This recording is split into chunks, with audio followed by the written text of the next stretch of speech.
भारत वर्षर संविधान को तत्कालीन कांग्रेस नेत्री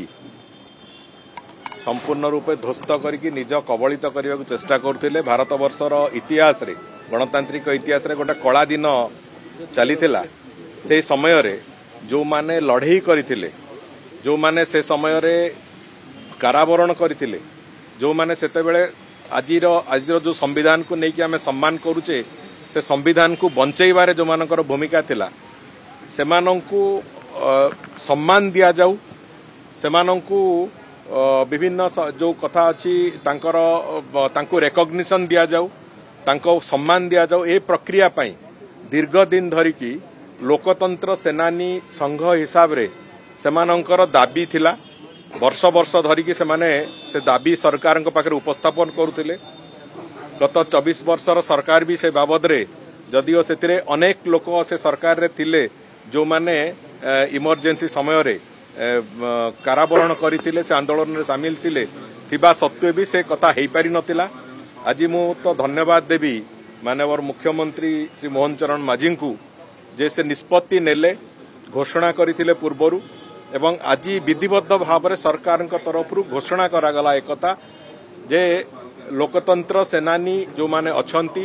जो अंचल रे जो माने कारावरण करथिले इमरजेंसी पीरियड रे सेमानंकु समस्तंकु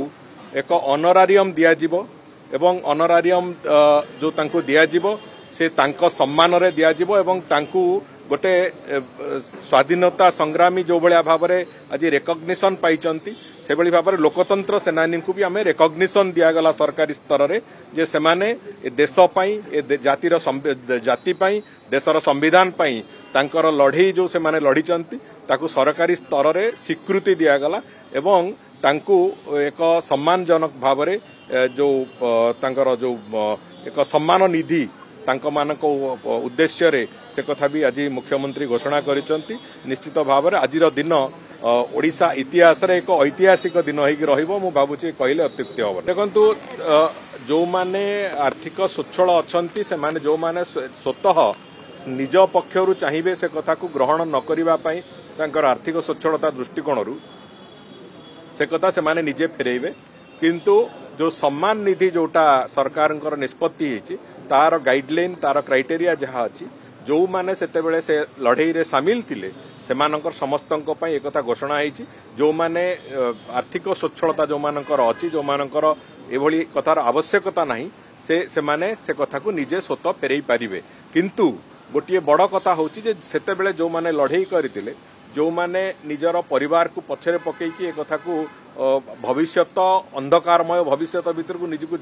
लंफ प्रदान करथिले देश को बंचेबा पई सेमाने सेतेबेले से कथा देखि नथिले एवं तांको भितरु अनेक